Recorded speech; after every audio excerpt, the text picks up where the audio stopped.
พระครูเจ้าอาวาสนะครูภาวนาวัดลาหลังการท่านก็ให้ข้อธรรมะนะพอเสร็จแล้วเนี่ยก็เป็นการ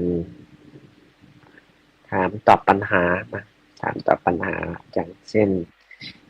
โยคีผู้มาปฏิบัติธรรมเนี่ยมีความสงสัยในด้านไหนเอาคำถามเนี่ยที่ถามเนี่ยมาถามแล้วก็หลวงพ่อแล้วก็พระอาจารย์มหาทองมั่นนะก็มาตอบ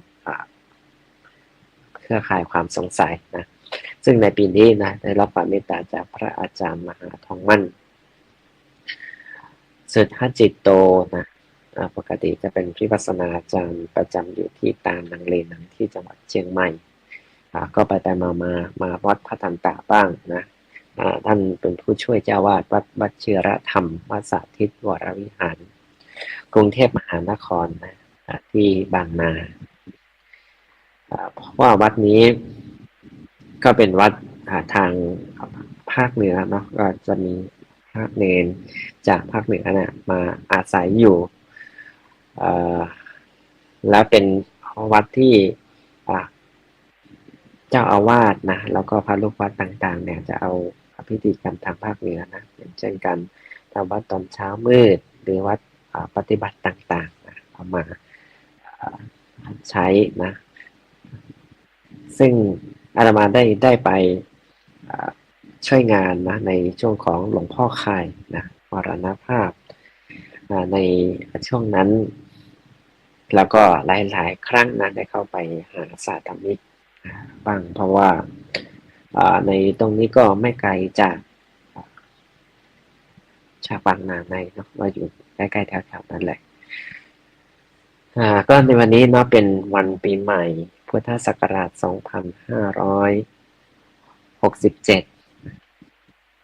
อันนี้เป็นปีใหม่ดีเลิกดียามดีนะ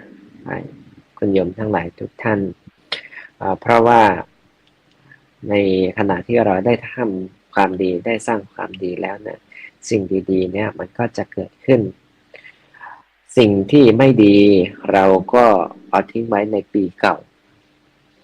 แต่มีหลายคนนะก็เอาปีเก่ามาด้วยเอาสิ่งที่ไม่ดีนะเข้ามาฝังอยู่ในจิตใจโดยที่ไม่ปล่อยวางก็แบกความทุกข์นั้นไปด้วย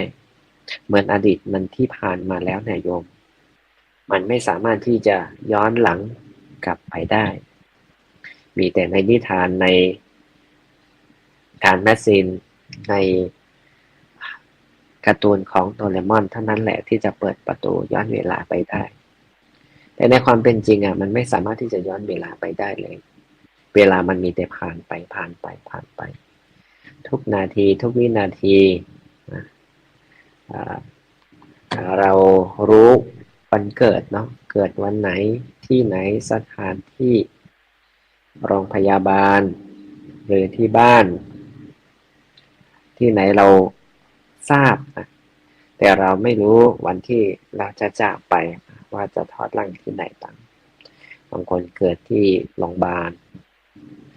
ก็ไปตายที่บ้านบางคนเกิดที่บ้าน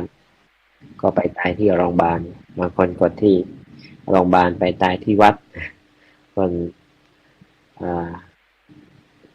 ไปเกิดที่วัดไปตายที่สถานที่ทำงานมันไม่มีอะไรที่แน่นอนเลยตามหลักของไตรลักษณ์ของพระพุทธเจ้าได้ตรัสไว้คือหนึ่งอนิจจังนะอนิจจังคือความไม่เที่ยงความไม่แน่นอนไม่เที่ยงไม่แน่นอนร่างกายต่างๆที่เราอาศัยอยู่เพียงแค่เราได้ยืมธรรมชาติมาเท่านั้นเมื่อถึงข่าววัยชีวาเราก็ต้องเอาร่างกายของเราเนี่ยคืนสู่ธรรมชาติเช่นเดียวกันตอนที่เราเกิดมาเนี่ยเราไม่ได้พกอะไรมาได้เลยนอกจากตัวของเราตัวเปล่าเลยโยมจากตอนจากไปก็เช่นเดียวกันเหมือนหลายคนที่เกิดออกมาเนาะก็กำมือไว้นะที่เป็นเด็กนะ แล้วก็ร้องไห้แว่แว่แว่บ้างตามโรงพยาบาลนะอันนี้แหละถือว่ายังแบกสิ่งที่เป็นความทุกข์ในวัฏสงสารเนี่ยเข้ามาด้วยกิเลสในวัฏนะกิเลสกรรมวิบากเนี่ยได้นำมาด้วยก็ได้มาเวียนว่ายตายเกิดวนไปวนมา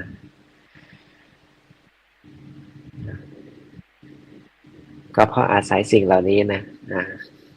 ญาติโยมทั้งหลายทุกท่านเราจึงได้มาเกิดแล้วก็ได้มาสร้างบุญสร้างบารมี ก็นี่แหละเป็นสัจธรรมอย่างแท้จริงเป็นสิ่งที่ไม่แน่ไม่นอนเลยนะสิ่งที่เราอาศัยอยู่สมมุติขึ้นมานะว่าเป็นชื่อโน้นชื่อนี้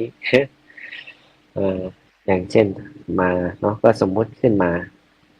ว่าเป็นชื่อนะแต่ความเป็นจริงเนี่ยอาศัยทุกสิ่งทุกอย่างคือขันธ์ทั้งห้านี่รวมกันในรูปเวทนาสัญญาสังขารวิญญาณรวมกันจึงเกิดเป็นเห็นเป็นรูปที่เราอาศัยกันอยู่เนี่ยไม่ใช่สิ่งใดสิ่งหนึ่งนะที่ประกอบกันขึ้นมาโดยอาศัยทุกสิ่งทุกอย่างที่มารวมกันเหมือนรถโยมรถเนี่ยมีล้ออย่างเดียวเราเรียกว่าเป็นรถไหมยังไม่เป็นรถที่สมบูรณ์มีกระโปรงอย่างเดียวกระโปรงรถมันเป็นชิ้นส่วนมันก็ยังไม่สมบูรณ์มีตัวเครื่องอย่างเดียวมันก็ยังไม่สมบูรณ์มีกระจกอย่างเดียวมันก็ยังไม่ประกอบให้สมบูรณ์ได้นอกจากทั้งหลายเนี่ยได้มารวมกันอันสิ่งเหล่านี้แหละจึงจะเป็นรถแล้วก็วิ่งไปได้อาศัยน้ำมันอาศัยเหตุปัจจัยหลายๆอย่างคนเราก็เช่นเดียวกันอันนี้คือความไม่แน่ไม่นอนนะโยมนะความไม่แน่ไม่นอนโดยอาศัยตัวที่ประกอบกันขึ้นมาแล้วเนี่ยจะสร้างสิ่งที่ดีได้อย่างไรนะเพราะว่าผลกรรมที่เราได้สร้างโดยอาศัยการได้สั่งสมบุญทีละเล็กทีละน้อยการเข้าไปที่วัดได้สร้างให้แก่ตนเองแล้วก็ครอบครัวได้ทำบุญทุกวันพระบางคนก็ได้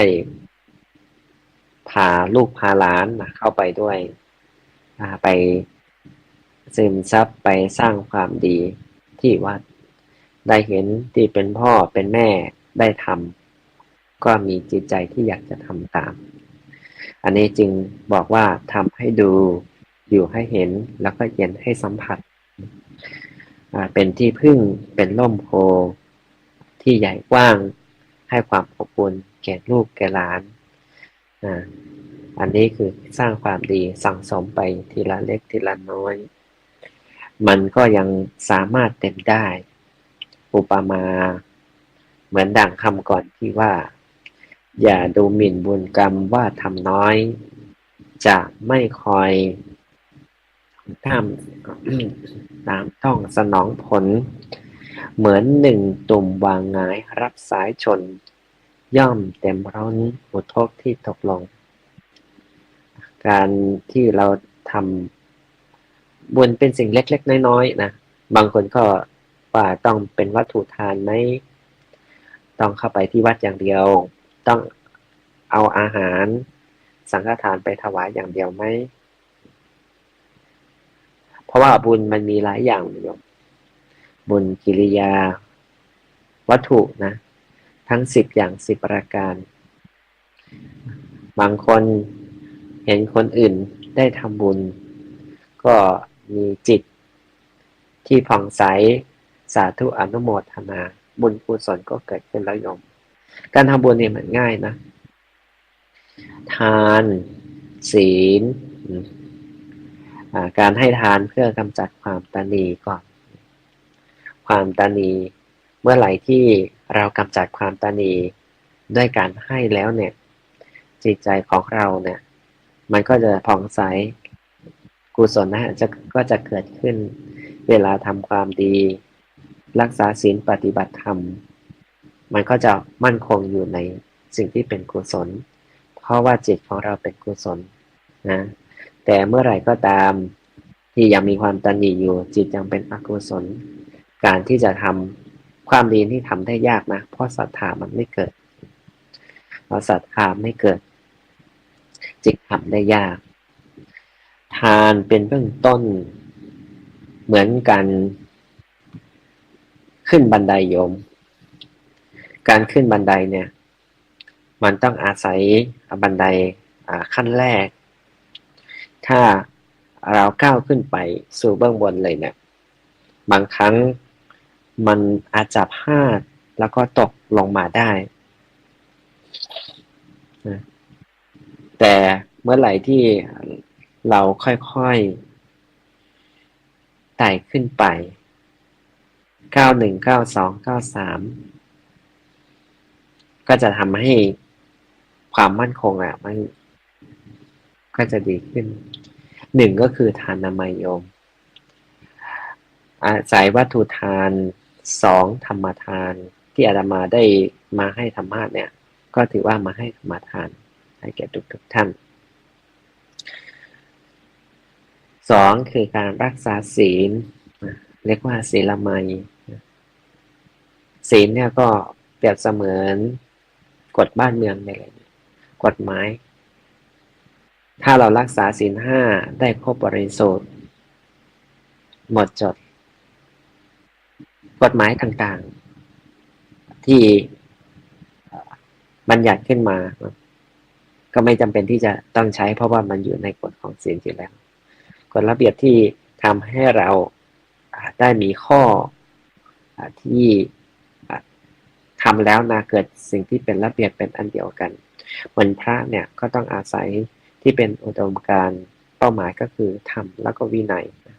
วินัยเนี่ยเป็นกฎระเบียบที่ได้ห่มปริมณฑลเหมือนกันเช่นเดียวกันในพระวินัยนะอย่างเช่นการออกไปข้างนอกก็ได้ห่มคุมไหล่การอยู่ในวัดก็ห่มเฉียงห่มดองนะเปิดไหล่นะอย่างนี้ก็เป็นสิ่งเล็กๆน้อยๆการฉัน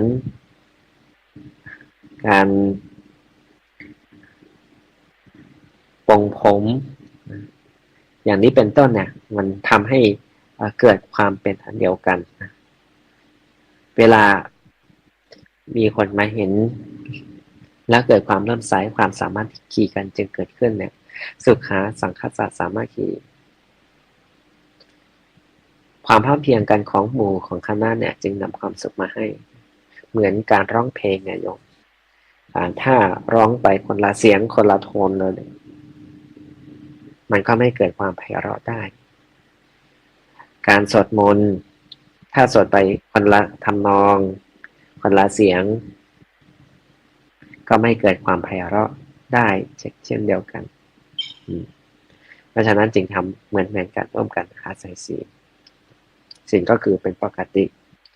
ถ้าคนที่ไม่มีศีลถือว่าไม่ปกติ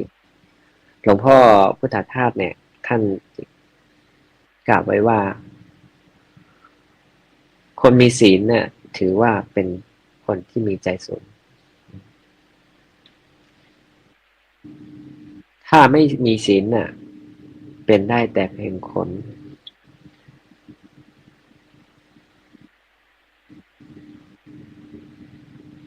ย่อมเสียทีที่ตนได้เกิดมาแสดงว่าศีลเนี่ยเป็นผู้มีใจสูงแปลเป็นมนุษย์นะ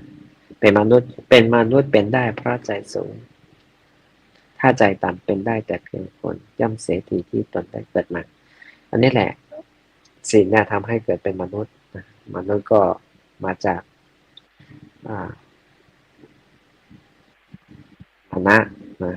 แล้วก็อุสยะบวกกันมนะแปลว่าใจอุสยะแปลว่าสูงเป็นผู้มีใจสูงถ้ามีใจต่ำเป็นได้แต่เพียงคน คณะเนี่ยเป็นคนที่เอาความวุ่นวายมารวมกันอ่าอันนี้แหละคนปกติหนึ่งก็คือว่ามีไม่ไปฆ่าสัตว์ไม่ไปฆ่าฟันคนอื่นชีวิตทุกคนเลยโยมรักตัวกลัวตายเหมือนกันทั้งนั้นบางคนบอกว่าไม่รักตัวเองเลยแต่พอถึงคราวหนึ่งราชภัยที่มันเกิดขึ้นเกือบทุกคนเลยโยมก็จะหาหนทางที่จะเอาชีวิตรอดเขาที่มีชีวิตเกิดขึ้นมาก็หวงแหนชีวิตของตนเองฉันใดตัวเราก็ฉันนั้นสองคือไม่ไปลักขโมยของคนอื่นของใครก็ห่วงจะไม่โยมไปขโมยรถเขาบ้างทำให้เขาเดือดร้อนบ้างขโมยเงินทองบ้างเนี่ยอันนี้แหละทำให้สังคมเนี่ยเกิดสิ่งที่วุ่นวายขึ้นมา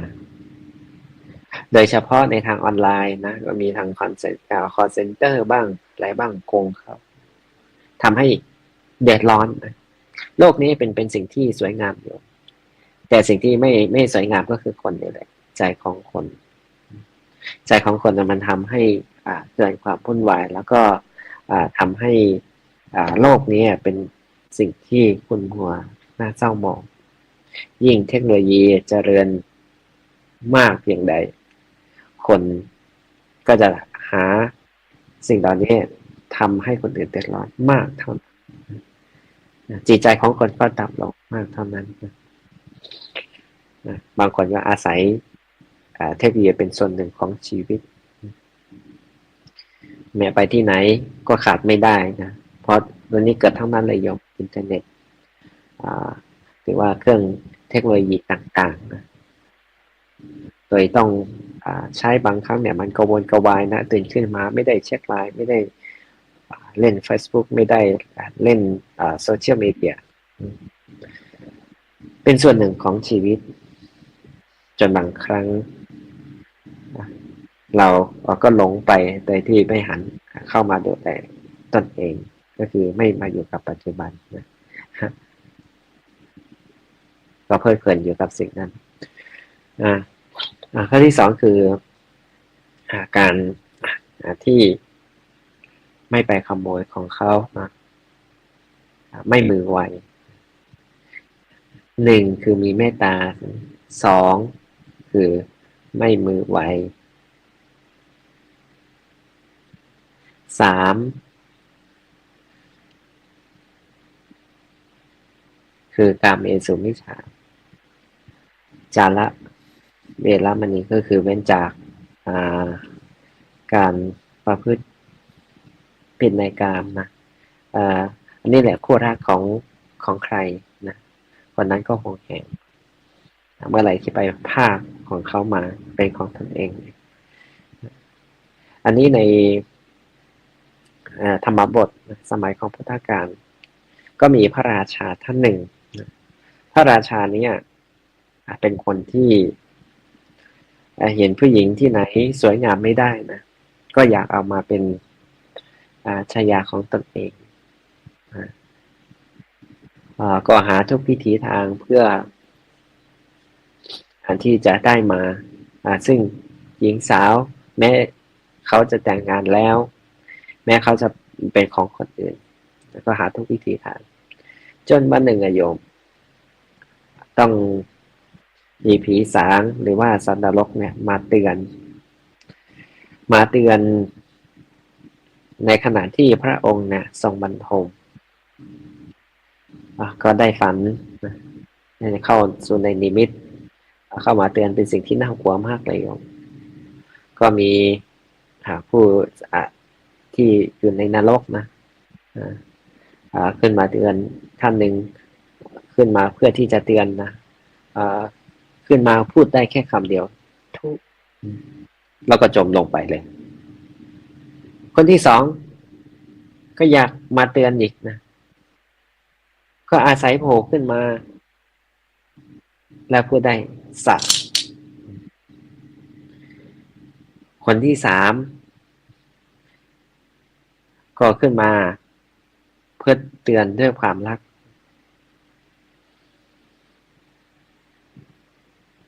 โผล่ขึ้นมาได้พูดได้คำเดียวว่านะคนที่สี่ก็มีจิตใจอยากจะเตือนเพราะตนเองได้ทำแล้วในขณะที่ตอนเป็นมนุษย์นะพอโผล่ขึ้นมา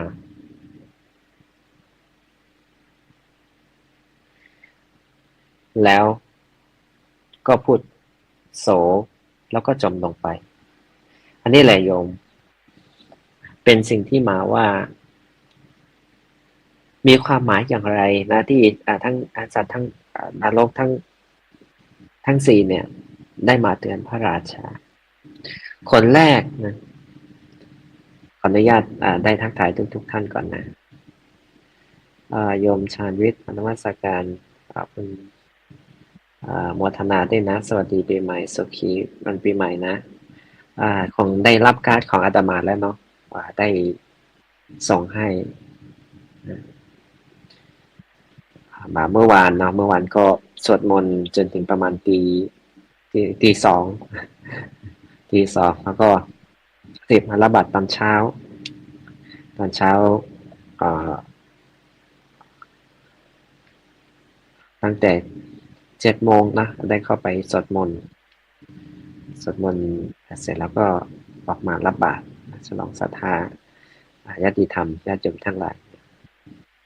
โยมนงการสาธุเจ้าค่ะอนุโมทนาด้วยนะโยม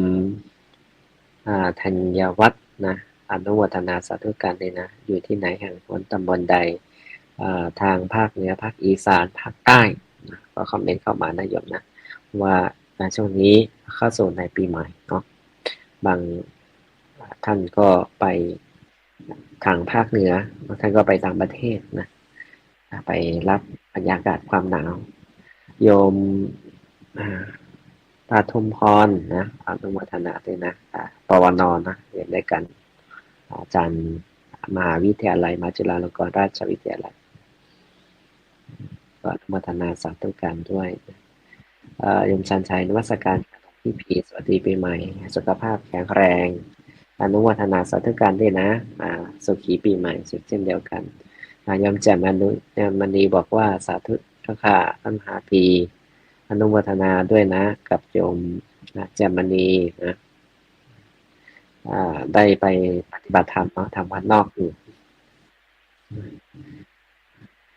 ไปทำบุญทำกุศลอนุโมทนาด้วยนะสาธุการด้วยนะทางญาติโยมทั้งหลายที่อยู่ทางวัดนอกให้ท่านโยมนงทวีสารนะอนุโมทนาสาธุการโยมส้มปล่อยนะจังหวัดเชียงรายสุขีปีใหม่นะอนุโมทนาสาธุการสติเตโคตุสัพพทานะขอความสุขความสวัสดีจงมีแด่ทุกท่านนะในการทุกเมื่อโยมวิไลของเข้มกับสาธุเจ้าค่ะอนุโมทนาด้วยนะกับโยมวิไลนะได้เข้ามาปฏิบัติธรรมสำนักที่วัดนอกนะเมื่อกี้อาตมาก็ได้ไปคุมนะที่ไลฟ์เข้าไปอาจารย์มหาทองมั่นเนาะท่านได้ธรรมบรรยายให้แก่โยคีผู้ปฏิบัติธรรมที่วัดพระตันตะสัพพารามนะซึ่งท่านก็เป็นศิษย์ท่านหนึ่งนะที่เป็นศิษย์ของหลวงพ่อพระตันตะสัพพมหาเถระเป็นสายเดียวกันนะที่พระอาจารย์มหาประทีปนะปิยธรรมโมนะได้ไปฝึกกรรมฐานนะโดยมีหลวงพ่อเจ้าวัดวัดทันตะอาสภารามหลวงพ่อพานาภาวนาพระลาลังการด้วยนะที่ได้ไปฝึกกันที่วิเวกอาสมนะที่เป็นศิษย์ของท่านท่านหนึ่งอนุโมทนาสาธุการกับยมชนัยด้วยนะทุกท่านเลยยมสำราญนะอนุโมทนาสาธุการด้วยนะสติเตโหตุสัพพทาขอความสวัสดีจงมีแด่ทุกท่านนะในการทุกเมื่อ ยอมน้อยนะหนูแก้วอนุโมทนาด้วยนะสาธุการกับทุกท่านทุกสักหน้าโสนะวันไหนท่านไหนที่ทราบนะก็คอมเมนต์มาได้นะอ่าก่อนที่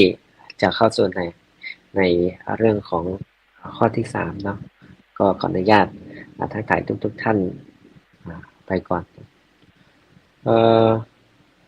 เยาวนานะนุโมทนาสาธุการด้วยนะสามเผ่าทองสติเตโหตุสัพพทานะโยมกุลทองสายประเสริฐนะโมทนาเด้อนะไม่จับสปปลาวได้เสียสละได้เข้ามาอยู่ร่วมกันท่านใดที่เข้ามาก็ฝากแชร์ด้วยนะโยมนะฝากแชร์เป็นธรรมทานนะที่อยู่ร่วมกันในทางธรรมะออนไลน์แห่งนี้นะถือว่าเป็นปีใหม่แล้วสร้างสิ่งใหม่ๆเข้ามาสู่ในชีวิตโยมนารีนะกับสาธุเจ้าค่ะอนุโมทนาเด้อนะจากปทุมธานีโยมสายน้ำพิรุณนะ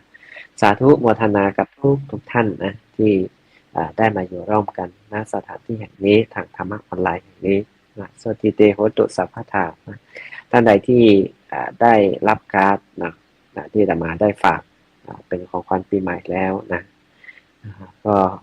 อนุโมทนาสาธุการร่วมกันด้วยนะส่วนท่านใดที่ไม่ได้รับก็ทาง Facebook ทางเพจทางไลน์ก็ดีนะส่งให้ทุกท่านนะก็ขออภัยด้วยนะเพราะว่าเมื่อวานเนี่ยส่งก็ประมาณตี 2ตี 3หลังจากสวดมนต์เสร็จนะได้ควบคุมสถานที่แล้วก็ได้สมัครงานทางวัดด้วยนะวัดแต่สภารามเมื่อกี้ที่ฝากไว้คือทุสะนาโสนะคนที่หนึ่งโยมที่พูดขึ้นมาว่าทุมาจากภาษาบาลีอยากจะพูดเป็นภาษาบาลีแล้วก็เตือนเศรษฐีนี้แต่พูดได้แค่โผล่ขึ้นมาได้แค่คำเดียวเลยคนที่หนึ่งจะพูดว่ายังไงเขาพูดว่าทุชชะชีวิตะชีวามหาแปลว่าอะไรโอ้ข้าพเจ้ามีความทุกข์จริงๆเวลานี้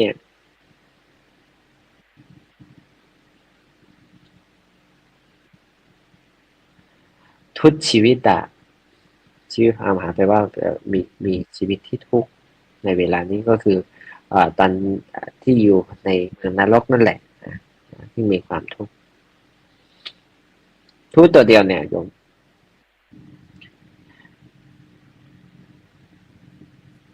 คนที่สองนะปลุกขึ้นมาคนได้คำเดียวเหมือนกันนะคือมาสานั้นบอกว่าอะไรมาจากภาษาบาลีบทเต็มว่าสัทธีวัสสะสหัสสานิปริปุณณานิสัพพโสสัทธีวัสสะสหัสสะสัทธีวัสสะสัสสานินะเรียกว่า600,000 ปีเนี่ย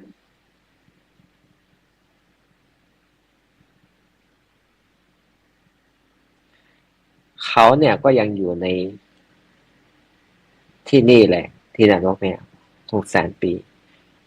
ไม่รู้เวลาไหนจะไปเกิดอันนี้คนที่สองนะคนที่จะเตือนคนที่สามโผล่ขึ้นมาบอกว่านะมาจากภาษาบาลีว่านัตถิอันโตกุโตอันโตนะอันโตปฏิทิสติ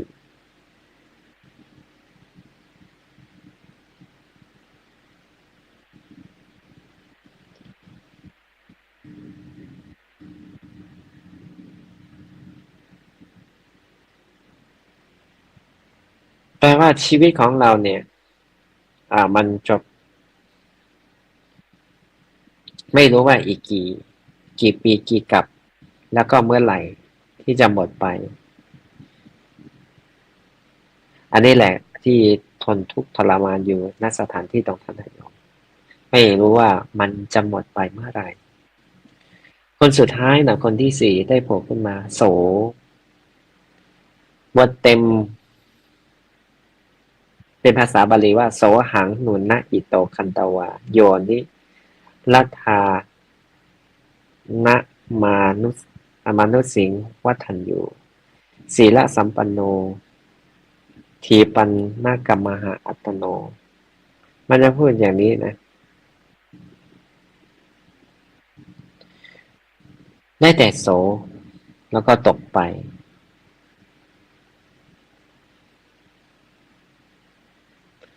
อันนี้แหละโยมโสนี่อ่า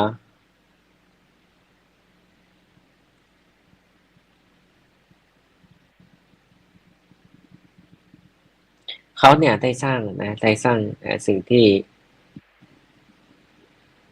ในขณะที่เป็นมนุษย์อยู่เนี่ยก็ทำแต่บาปนะไม่ได้สร้างบุญเลยจึงทำให้เขาเนี่ยก็ได้ไปเกิดอยู่ในนรกนั่นแหละอันนี้นะท่านทั้งหลายญาติโยมทั้งหลายที่มาเตือนพระเจ้าประสิทธิโกศลที่กำลังจะเอาภรรยาของตนเองมาเป็นภรรยาของตนเองนี่คือข้อที่สามคือป้องกันด้วยใจเร็วอยู่ข้อที่สี่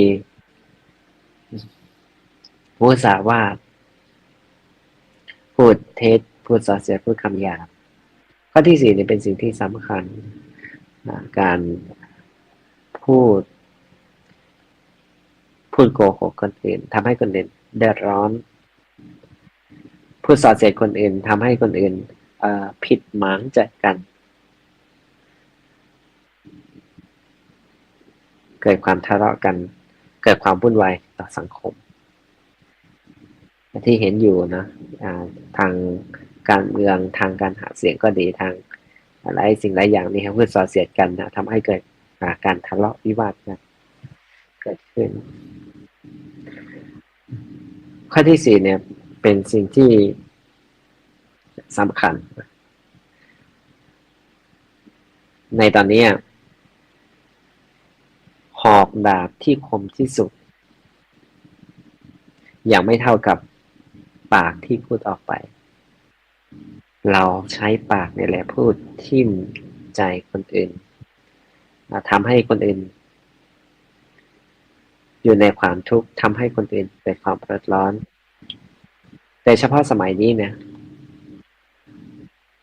เราอาศัยสิ่งที่เป็นโซเชียล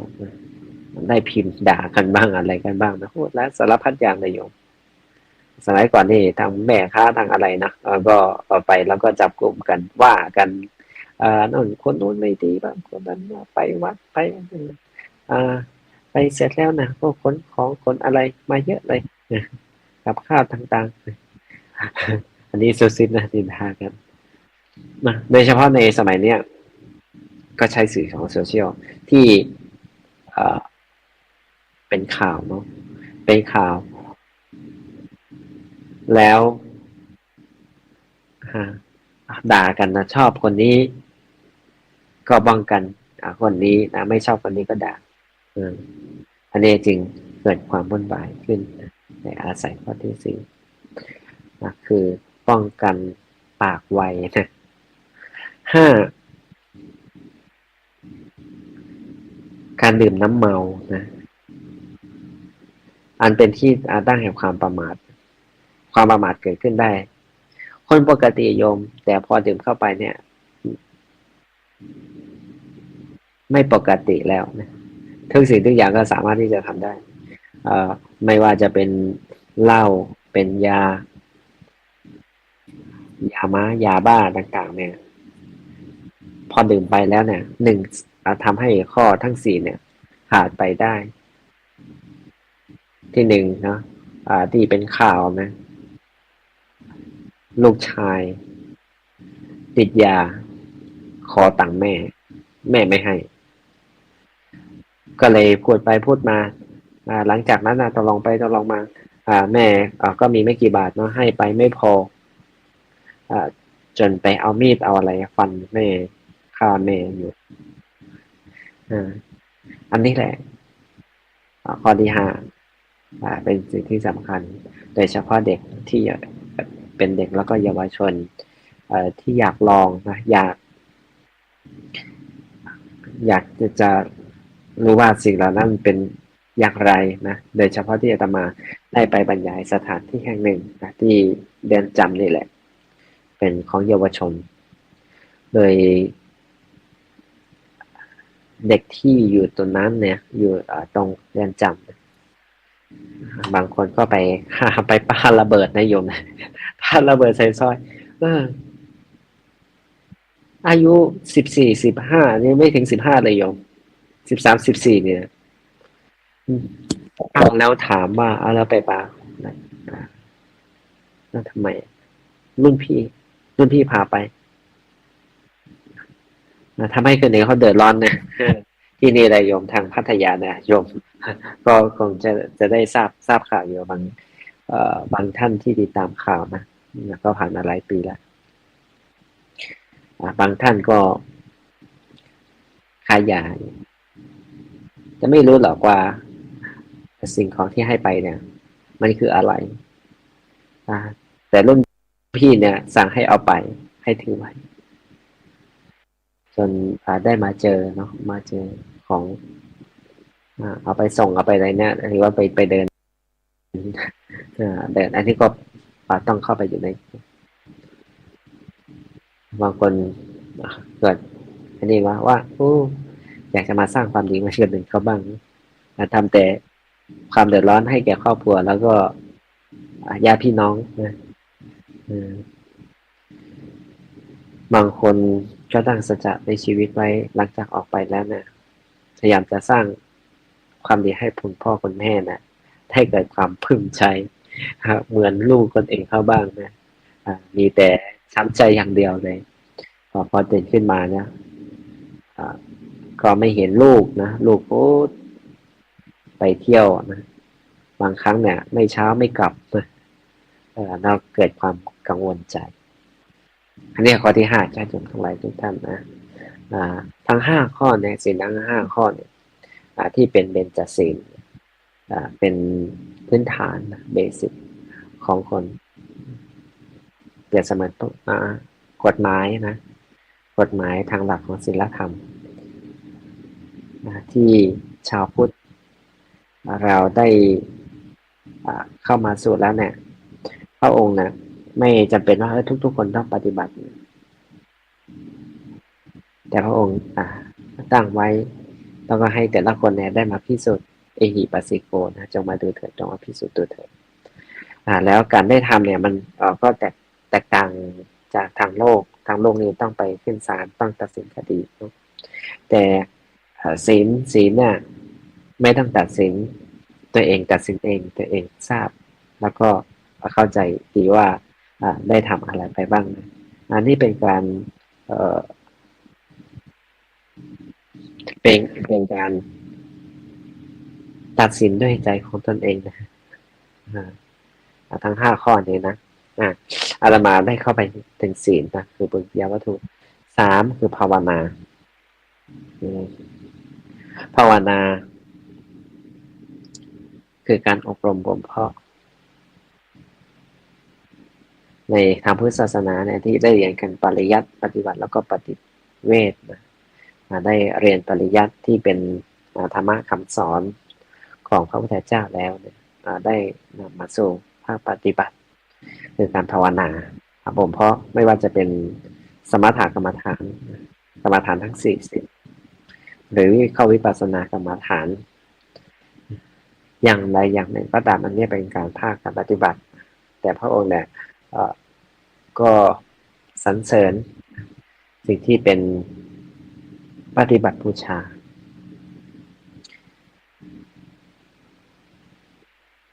เพื่อให้เกิดผลรู้แจ้งในอนาคตในภายภาคหน้าโดยเฉพาะที่เป็นญาติโยมทั้งหลายทุกท่านเนี่ยได้เข้ามาสู่การปฏิบัติบางท่านเนี่ยอาจจะปฏิบัติในทางสายพุทโธก็ดีสัมมาอรหังก็ดีหรือสายอื่นการเคลื่อนไหวก็ดี แล้วก็มาปฏิบัติสายสติปัฏฐานสี่บางครั้งมันก็จะลงไปบ้างตามแต่สิ่งไหนก็ตามเนี่ยทุกคนญาติโยมทั้งหลายทุกท่านเป้าหมายสิ่งเดียวกันเนี่ยก็คือเป้าหมายเดียวกันไม่ว่าสายใดสายไหนก็ตามเหมือนเป้าหมายที่เราจะไปถึงจุดหมายโยมไปภาคเหนือไปเชียงใหม่ไปเชียงใหม่ถามโยมว่าจำเป็นที่จะต้องนั่งรถไปนั่งรถทัวร์ไปอย่างเดียวไหมจำเป็นที่จะไปต้องไปทางสายจังหวัดตา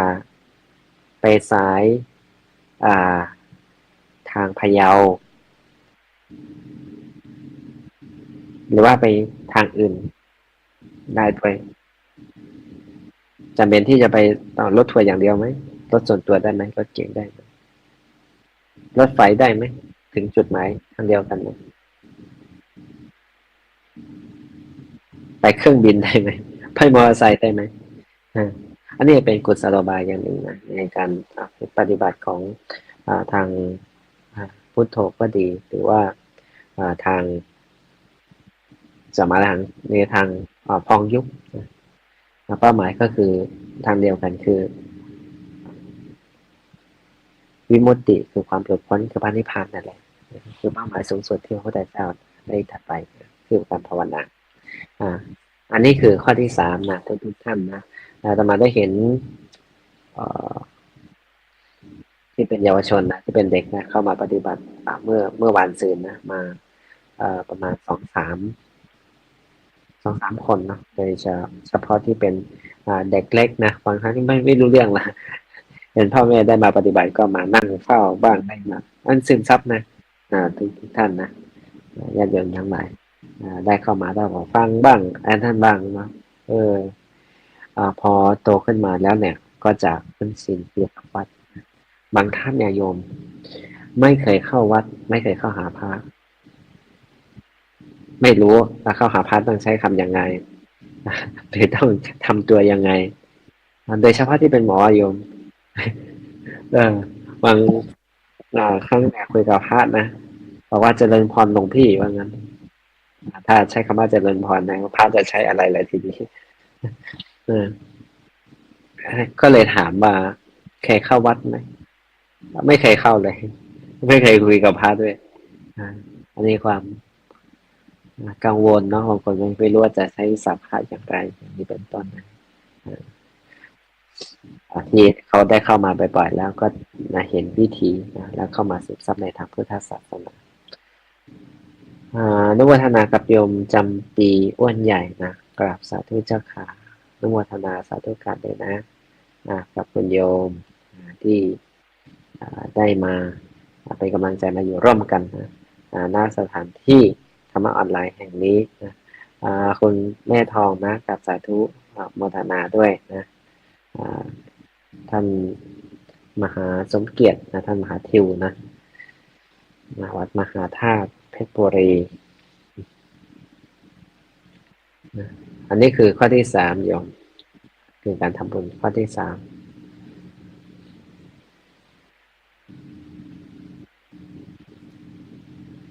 ข้อที่สี่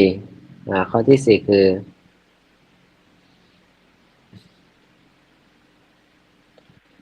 มีอนามัยศีลามัยภาวนามัย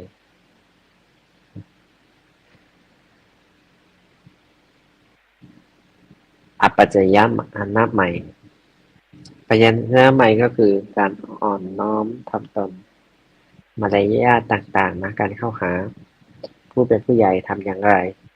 นะการได้การกราบในทางเพื่อศาสนาเนี่ยก็มี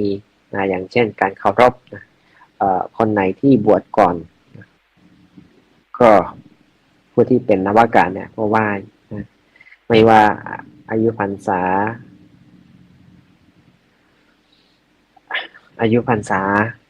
ที่บวชก่อนนะบางคนเนี่ย